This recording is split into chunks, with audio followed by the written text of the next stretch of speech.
2019, I am Tuna Cross, and I am interviewing Mr. Jack McCarty at the Newkirk Public Library in Newkirk, Oklahoma. I am a member of the Newkirk 4-H Go-Getters, and this is for the Oklahoma Military Hall of Fame project. What motivated you to join the military? Well, I had a long family history of it. My uncle on my dad's brother was in the Navy during World War I. My dad was in the service during World War II. I had a cousin on his side who was in the service during the Korean War.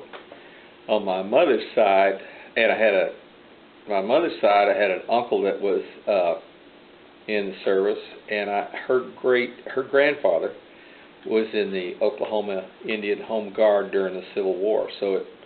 And Indians have a higher rate of joining the service than Anglos or other people. A high percentage of Indians that go into the service. So to me, it was just, I was going to do that.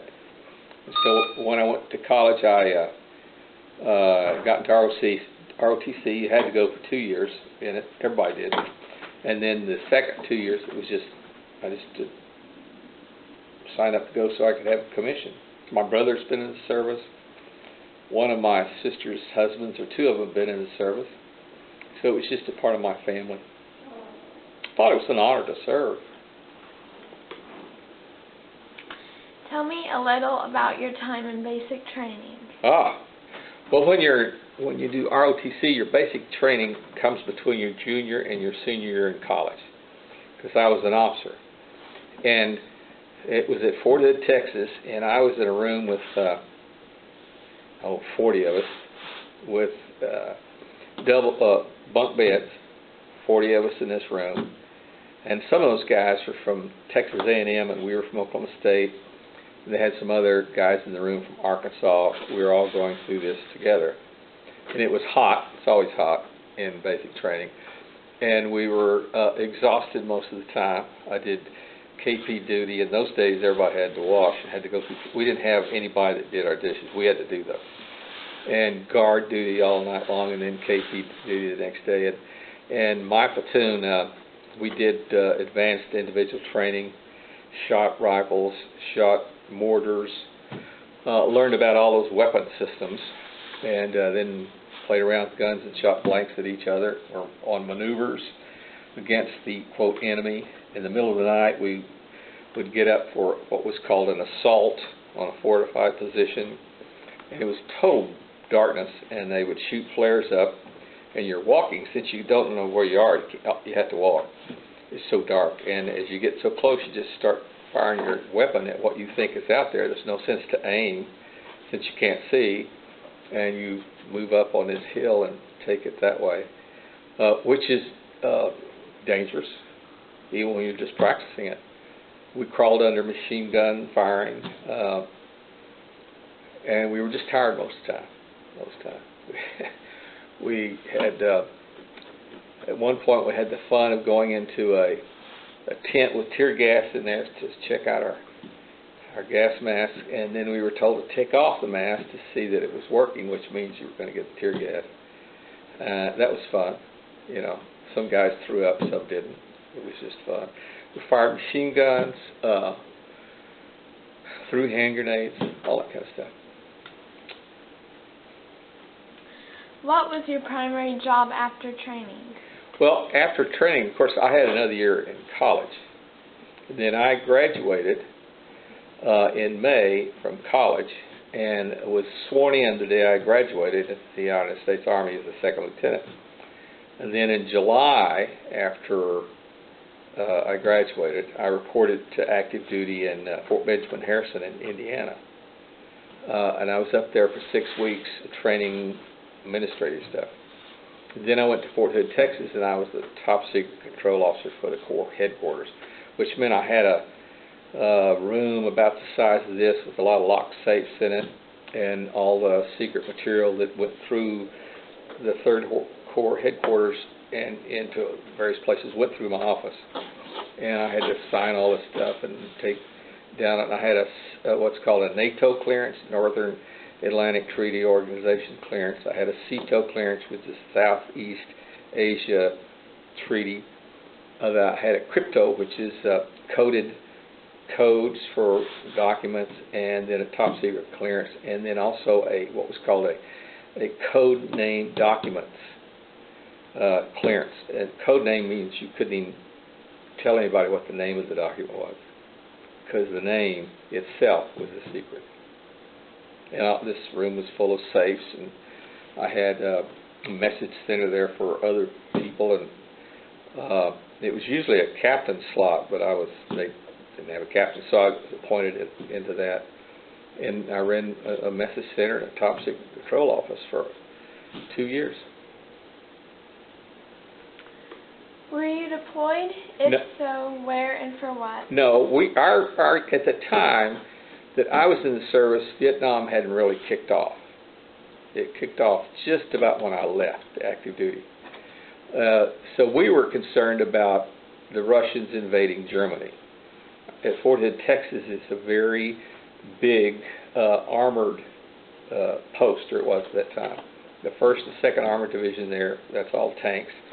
I think part of the 5th Mech was there, and that's a lot of tanks. And so we were always getting what was called STRAC, which means you were a Strategic Tactical Reaction Corps.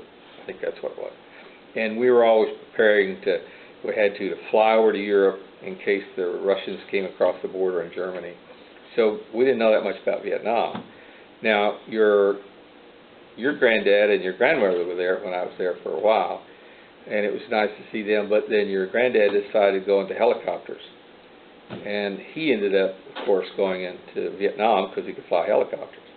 And I got out before he did, and then left active duty, and then went into 4 years of active reserve, and served in Oklahoma City for a while, and then in Ponca City for a while.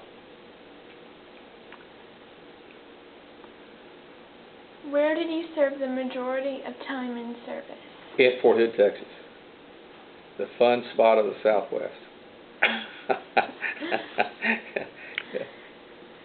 What rank are you most proud to have earned, and why? I was a captain. That was my final rank. I was a 2nd lieutenant, then a 1st lieutenant, and then made captain. And I left my active.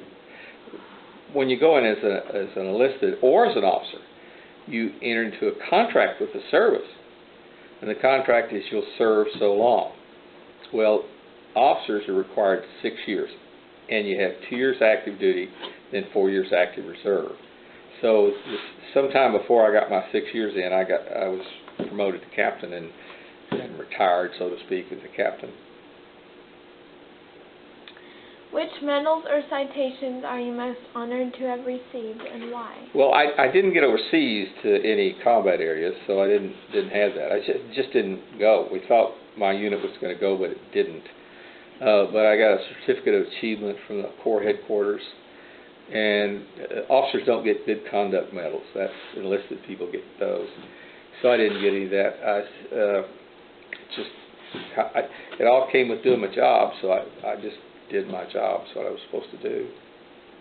And I think even the guys who got medals for in combat, they tell you that they were just doing their job. And I admire every one of those people, but they don't, in my experience, they don't bring a lot of attention to themselves because they got all these awards. Some of them laugh at getting a Purple Heart, but most of them, it was job, it was what they were supposed to do, it was their duty, and that's the way they felt about it. Tell me about some of the special people you met. Oh, I met wonderful people.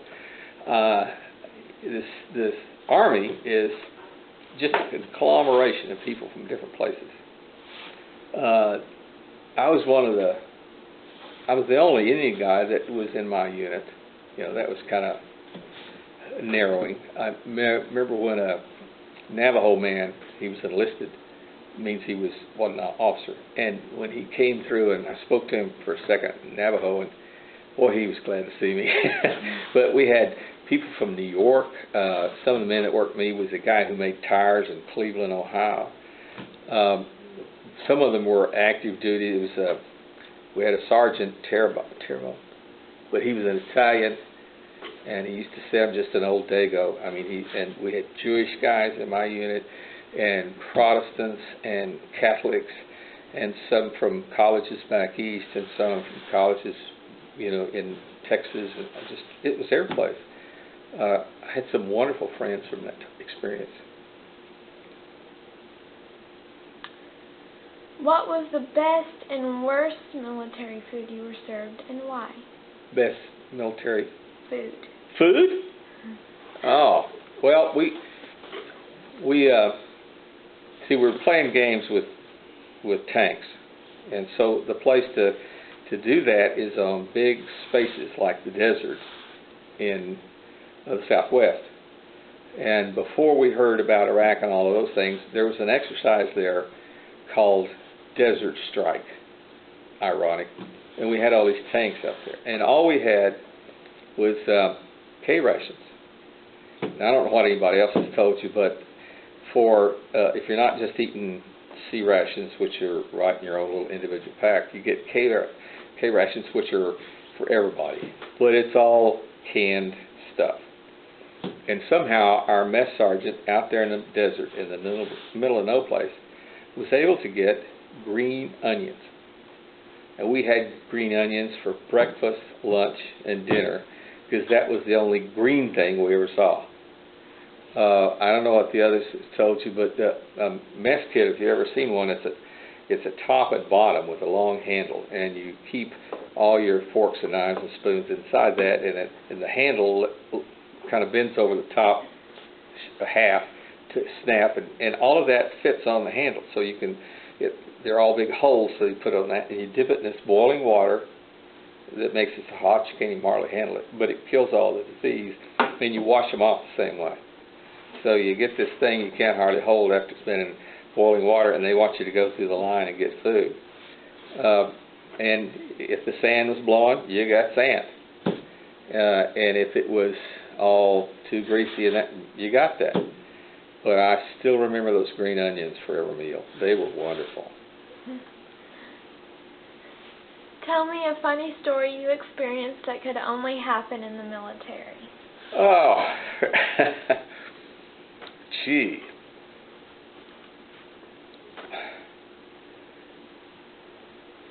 Only in the military. Well, there are more rumors in the military than probably a beauty shop, And people would spread rumors that I was going overseas, or that this guy was going overseas. And that made you kind of nervous. And then later on they were telling, we just made that up, but we got everybody to believe it. And that was always making you nervous, because maybe they're right. Some of the guys I met were from the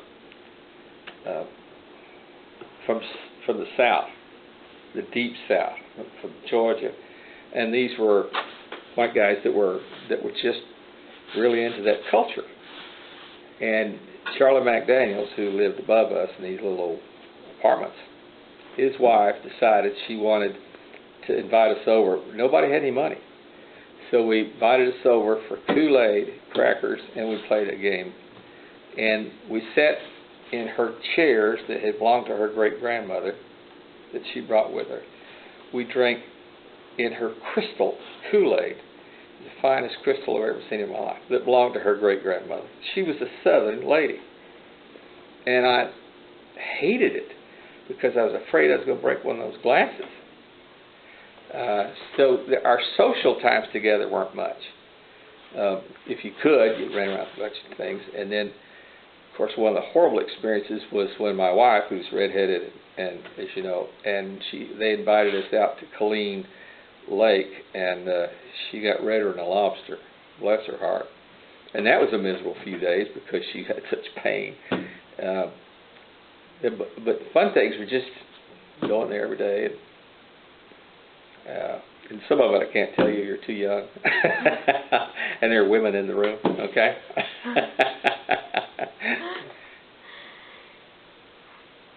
How does your military experience affect your life today? Well, I was always proud to be in the service. I very much And I know when I got out and before I went to law school, there was the Vietnam thing was getting bad, and there were a lot of protests on campus. And I wasn't protesting for the war. They were protesting against it. I was just fighting for those guys that left on active duty. They were guys I knew, and they were going to have to go overseas. And I remember those battles. Right when I was in the active reserves, we couldn't wear our uniforms in public because they were afraid of so much trouble with that. Everything where we used to go out, we'd go to Reserve Center in Oklahoma City and spend time for lunch. Everybody was on their own. We went out to eat. Well, that happened a few times, and then the Army got concerned, and so they catered food into us so we wouldn't be out in the public with a uniform on.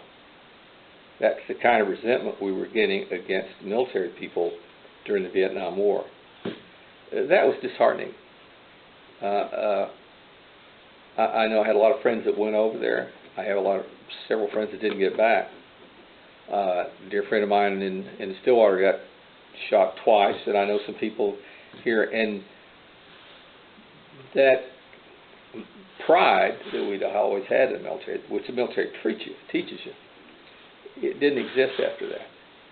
And so for a long time, I just kept quiet about my military service. I didn't say anything. And most people I know didn't say anything. Then with the recent, so many people going to the military, that it's the pride in the military has come up again, and I've appreciated that much. How it affected my whole life, it probably strengthened me. It made me grow up. It made me realize there was something out there bigger than me, and that I was a part of something bigger than me. We were, at the time I was in, the military was always concerned about who might attack us. And so to realize that I was a part of this thing that was going to resist that for my country, it is an enormously satisfying feeling. That part I enjoyed. And I did like, for the short time that the military was considered with respect, I did like that. But then when it ended, I just had to put all that in the back closet. Have you kept in touch with anyone you served with? I have not. They all disappeared. I've always wanted to know where they are. There's a kinship, even with guys you don't know very well, that exists in no other form that I know of. I participated in sports and all that kind of stuff, but the thing that when what you're participating in could get you killed, or you could lose them, it bonds you a little bit better. There was my bunkmate from advanced training, or for camp, was a guy from El Paso, Texas, and his daughter, when our kids got old, his daughter came from El Paso. She was at Texas A&M, and she worked a summer at Conoco. And Eddie called me and said he was going to come up and see her on the weekend. And so he and his wife. And so I was going to meet him, and we did. And I remember I got out of the car, and it was Eddie. I had not seen Eddie in 20 years. But he and I just gave each other a big hug. It was so great to see him. Now, it's that kind of kinship I don't think you get a lot of other places. And I always appreciate that. But I wished I knew where more of them are, what happened to them. Some of them, of course, a few of them have died by now, and I miss that. Do you have any other stories you'd like to share? About the military? I jokingly say that I was on active duty 2 years, 1 month, 14 days, 9 hours, and 27 minutes. It was not, I had the chance to make it a lifetime career. But I had decided earlier I was going to serve my time for the country and all that, and go on with my plans, which was to go to law school, which is what I did. But the military is always kind of a strong part of you. I know even my brother, who served less time than I did, he was a 6-month wonder. And there's a kinship that he has, too, with the military. This is something that just doesn't go away, or at least it doesn't go away for us. In fact, the Indian culture was one of the things that when someone comes off active duty, they have a big meal for him, and he's honored. And a lot of times they have a dance for him, Indian dance. I wish we had more of that for the rest of the culture too, because it's 2 years of being someplace else I can never get back. It wasn't the end of my life, but it's 2 years that's gone. And it was, to me, it's worth it, but I think there should have been more honor to it all. Okay, well, thank you. You're most for welcome. letting me interview you. Thank you. And thank you for your service. All right. Thank you.